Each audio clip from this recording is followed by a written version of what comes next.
It was getting on towards 6 o'clock, so I thought I'd buy myself a beer and go out and sit in a deck chair by the swimming pool and have a little evening sun. I went to the bar and got the beer and carried it outside and wandered down the garden toward the pool. It was a fine garden with lawns and beds of azaleas and tall coconut palms, and the wind was blowing strongly through the tops of the palm trees, making the leaves hiss and crackle as though they were on fire. I could see the clusters of big brown nuts hanging down underneath the leaves. There were plenty of deck chairs around the swimming pool, and there were white tables and huge brightly colored umbrellas and sunburned men and women sitting around in bathing suits. In the pool itself there were 3 or 4 girls and about a dozen boys, all splashing about and making a lot of noise and throwing a large rubber ball at one another. I stood watching them. The girls were English girls from the hotel. The boys I didn't know about, but they sounded American, and I thought they were probably naval cadets who'd come ashore from the U.S. naval training vessel which had arrived in the harbor that morning.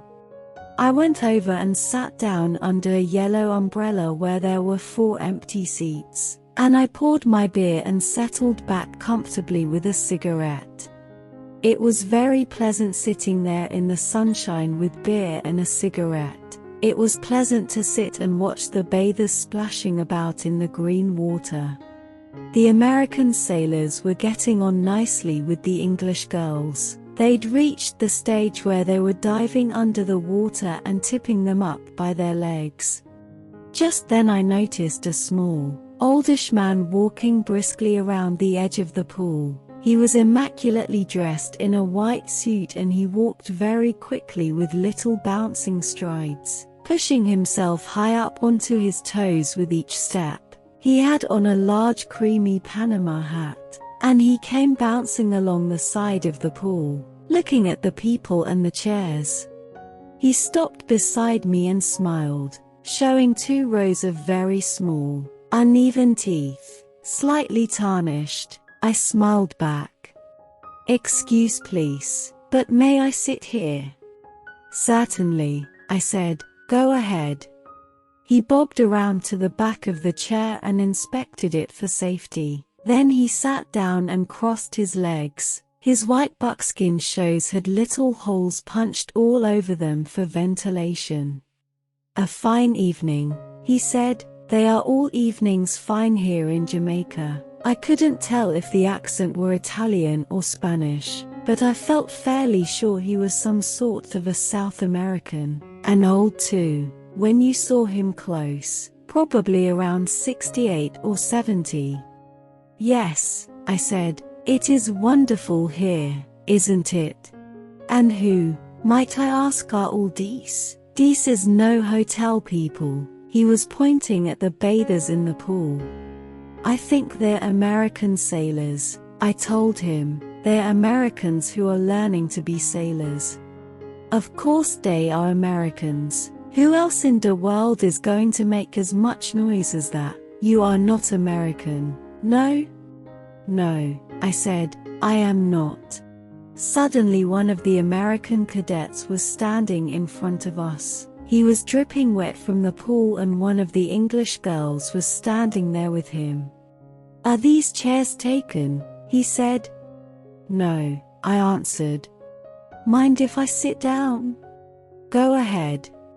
"Thanks," he said. He had a towel in his hand, and when he sat down he unrolled it and produced a pack of cigarettes and a lighter. He offered the cigarettes to the girl and she refused. Then he offered them to me and I took one. The little man said, "Thank you, no, but I have a cigar." He pulled out a crocodile case and got himself a cigar. Then he produced a knife which had a small scissors in it, and he snipped the end off the cigar. "Here, let me give you a light." The American boy held up his lighter. "That will not work in this wind." "Sure, it'll work. It always works." The little man removed his unlighted cigar from his mouth. cocked his head on one side and looked at the boy. Always? He said softly. Sure, it never fails. Not with me anyway. The little man's head was still cocked over on one side and he was still watching the boy. Well, so you say this famous lighter it never fails. ISS that you say? Sure, the boy said. That's right. He was about 19 or 20 with a long freckled face and a rather sharp bird-like nose. His chest was not very sunburned and there were freckles there too, and a few wisps of pale reddish hair. He was holding the lighter in his right hand, ready to flip the wheel. It never fails, he said, smiling now because he was purposely exaggerating his little boast. I promise you it never fails. One moment, please. The hand that held the cigar came up high, palm outward, as though it was stopping traffic. Now just one moment. He had a curiously soft, toneless voice and he kept looking at the boy all the time. Shall we not perhaps make a little bet on that? He smiled at the boy. Shall we not make a little bet on whether your lighter lights? Sure, I'll bet, the boy said. Why not? You like to bet? Sure, I'll always bet. The man paused and examined his cigar, and I must say I didn't much like the way he was behaving. It seemed he was already trying to make something out of this, and to embarrass the boy, and at the same time I had the feeling he was relishing a private little secret all his own. He looked up again at the boy and said slowly, I like to bet, too. Why we don't have a good bet on this thing? A good big bet. Now wait a minute, the boy said. I can't do that, but I'll bet you $1, or whatever it is over here, some shillings, I guess. The little man waved his hand again. Listen to me. Now we have some fun. We make a bet. Then we go up to my room here in the hotel where ISS no wind and I bet you cannot light this famous lighter of yours 10 times running without missing once. I'll bet I can, the boy said. All right, good, we make a bet. Yes. Sure, I'll bet you $1. No, I make you very good bet. I am rich man and I am sporting man also. Listen to me. Outside the hotel ISS my car. ISS very fine car. American car from your country. Cadillac dash. Hey, now, wait a minute. The boy leaned back in his deck chair and he laughed. I can't put up that sort of property. This is crazy. Not crazy at all. You strike lighter successfully 10 times running and Cadillac is yours. You like to have this Cadillac? Yes. Sure, I'd like to have a Cadillac. The boy was still grinning. All right, fine. We make a bet and I put up my Cadillac. And what do I put up? The little man carefully removed the red band from his still unlighted cigar. I never ask you, my friend, to bet something you cannot afford. You understand? Then what do I bet? I make it very easy for you. Yes. Okay, you make it easy. Some small thing you can afford to give away. And if you did happen to lose it you would not feel too bad, right? Such as what? Such as, perhaps, the little finger of your left hand. My what? The boy stopped grinning. Yes, why not? You win. You take the car. You lose. I take the finger. I don't get it. How do you mean? You take the finger. I chop it off. Jumping jeepers, that's a crazy bet. I think I'll just make it $1. The man leaned back, spread out his hands palms upward and gave a tiny contemptuous shrug of the shoulders. Well, he said, I do not understand. You say it lights but you will not bet. Then we forget it. Yes. The boy sat quite still, staring at the bathers in the pool. Then he remembered suddenly he hadn't lighted his cigarette. He put it between his lips, cupped his hands around the lighter and flipped the wheel. The wick lighted and burned with a small, steady, yellow flame, and the way he held his hands, the wind didn't get to it at all. "Could I have a light, too?" I said. "Gee, I'm sorry, I forgot you didn't have one." I held out my hand for the lighter, but he stood up and came over to do it for me. "Thank you," I said, and he returned to his seat. "You having a good time?" I asked. "Fine," he answered. "It's pretty nice here."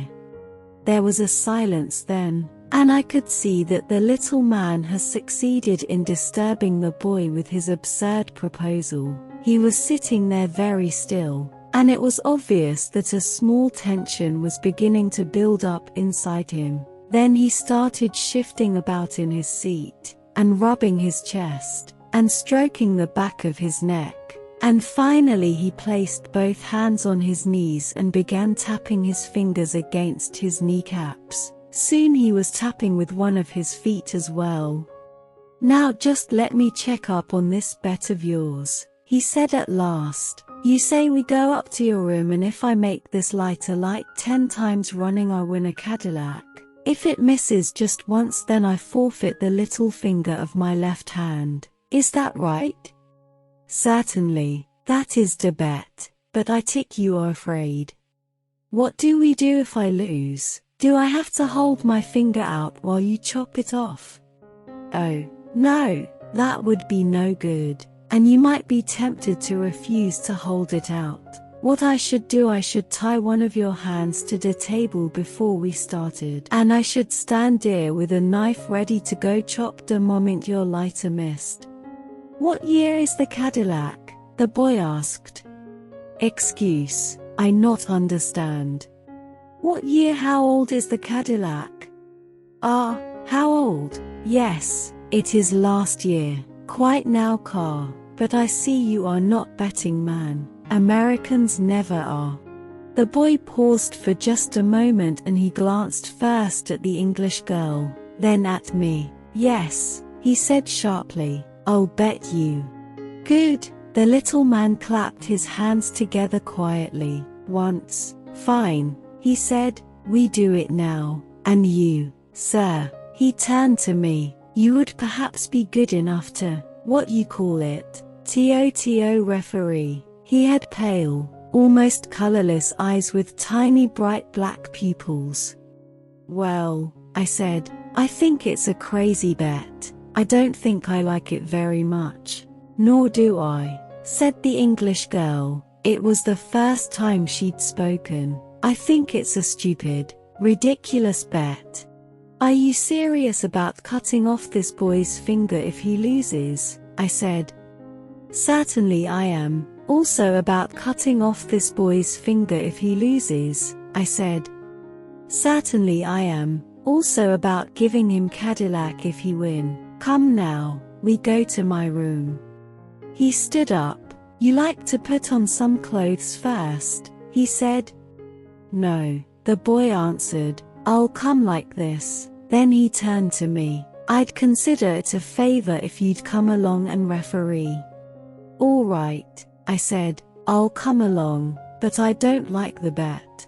"You come too," he said to the girl. "You come and watch." The little man led the way back through the garden to the hotel. He was animated now, and excited, and that seemed to make him bounce up higher than ever on his toes as he walked along. "I live in Annex," he said. "You like to see car first? ISS just here." He took us to where we could see the front driveway of the hotel, and he stopped and pointed to a sleek pale green Cadillac parked close by. "Dear she ISS, the green one, you like?" "Say, that's a nice car," the boy said. "All right, now we go up and see if you can win her." We followed him into the annex and up one flight of stairs. He unlocked his door and we all trooped into what was a large pleasant double bedroom. There was a woman's dressing gown lying across the bottom of one of the beds. "First," he said, "we have a little martini." The drinks were on a small table in the far corner, all ready to be mixed, and there was a shaker and ice and plenty of glasses. He began to make the martini, but meanwhile he'd rung the bell and now there was a knock on the door and a colored maid came in. "Ah," he said, putting down the bottle of gin, taking a wallet from his pocket and pulling out a pound note. "You will do something for me now, please." He gave the maid the pound. "You keep that," he said, "and now we are going to play a little game in here and I want you to go off and find for me three things. I want some nails, I want a hammer, and I want a chopping knife. A butcher's chipping knife which you can borrow from the kitchen. You can get, yes, a chopping knife." The maid opened her eyes wide and clasped her hands in front of her. "You mean a real chopping knife?" Yes, of course. Come on now, please. You can find those things surely for me." "Yes, sir, I'll try, sir. Surely I'll try to get them." And she went. The little man handed round the martinis. We stood there and sipped them. The boy with the long freckled face and the pointed nose, bare-bodied except for a pair of faded brown bathing shorts. The English girl, a large-boned, fair-haired girl wearing a pale blue bathing suit, who watched the boy over the top of her glass all the time. The little man with the colorless eyes standing there in his immaculate white suit drinking his martini and looking at the girl in her pale blue bathing dress. I didn't know what to make of it all. The man seemed serious about the bet and he seemed serious about the business of cutting off the finger. But hell, what if the boy lost? Then we'd have to rush him to the hospital in the Cadillac that he hadn't won. That would be a fine thing. Now wouldn't that be a really fine thing? It would be a damn silly unnecessary thing so far as I could see.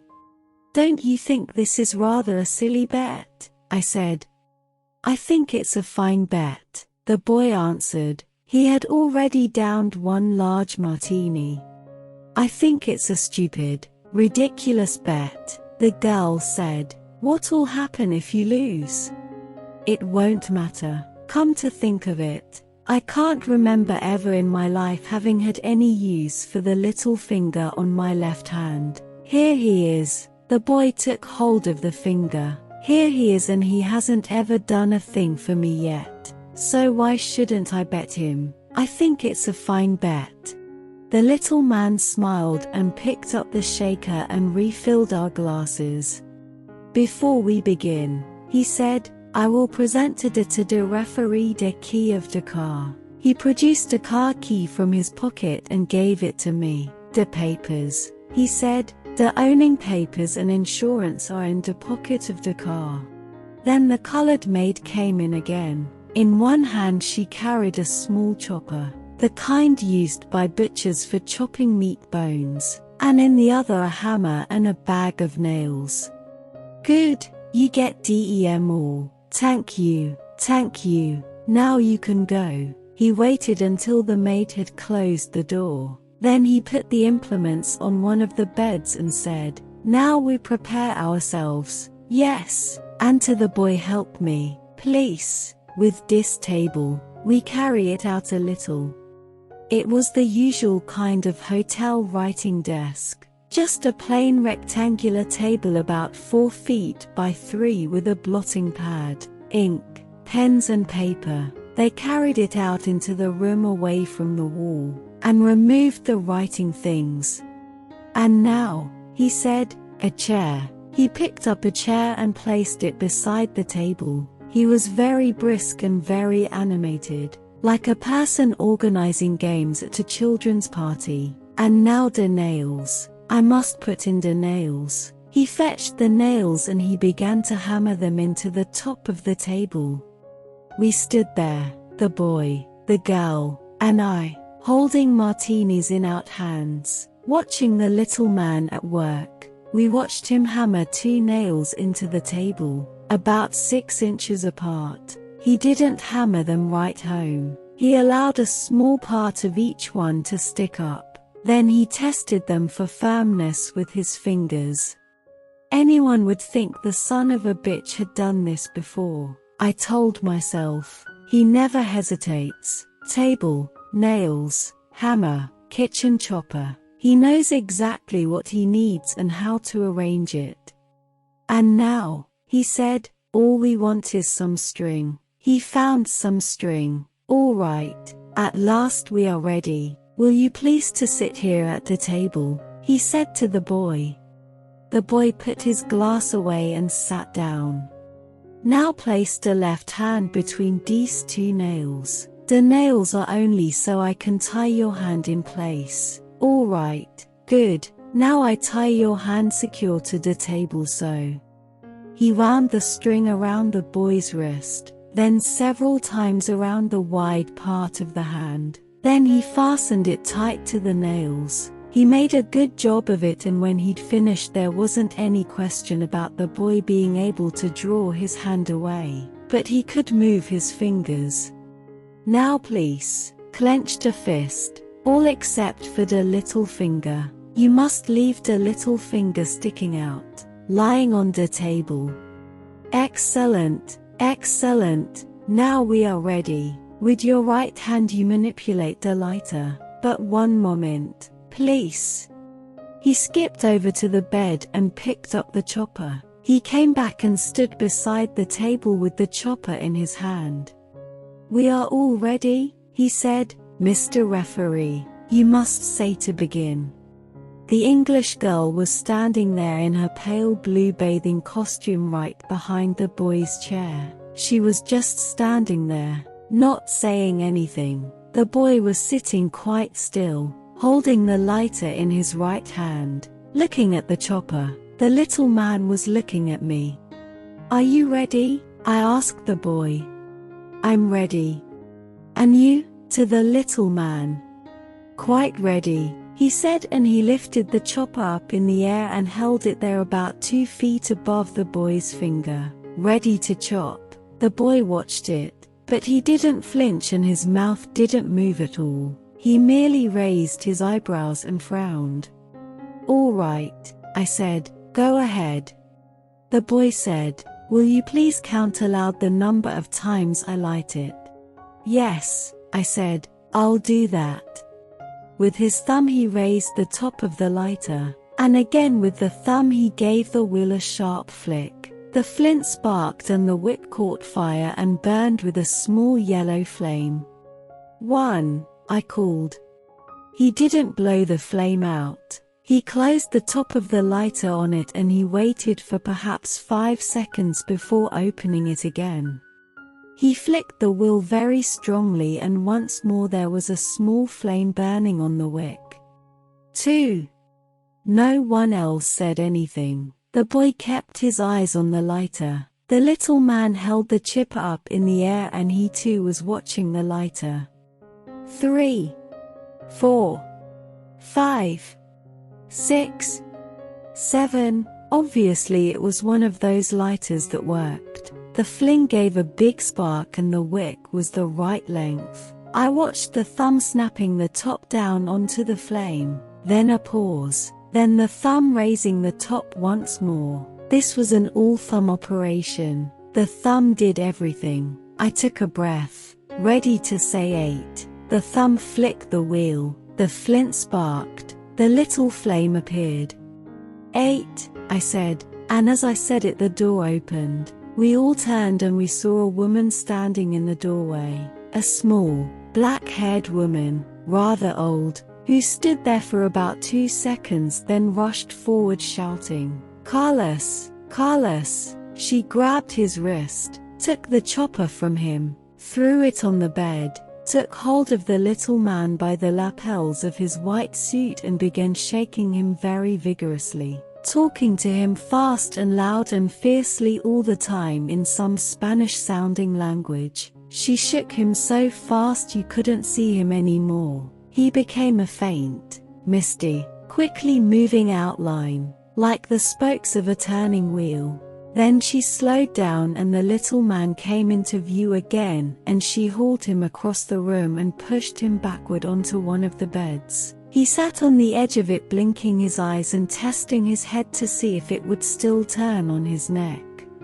"I am so sorry," the woman said. "I am so terribly sorry that this should happen." She spoke almost perfect English.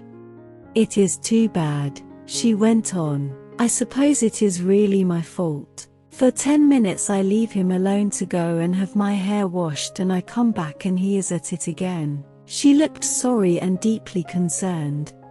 The boy was untying his hand from the table. The English girl and I stood there and said nothing. "He is a menace," the woman said. "Down where we live at home he has taken altogether 4 to 7 fingers from different people, and he has lost 11 cars. In the end they threatened to have him put away somewhere. That's why I brought him up here." "We were only having a little bet," mumbled the little man from the bed. "I suppose he bet you a car," the woman said. "Yes," the boy answered, "a Cadillac."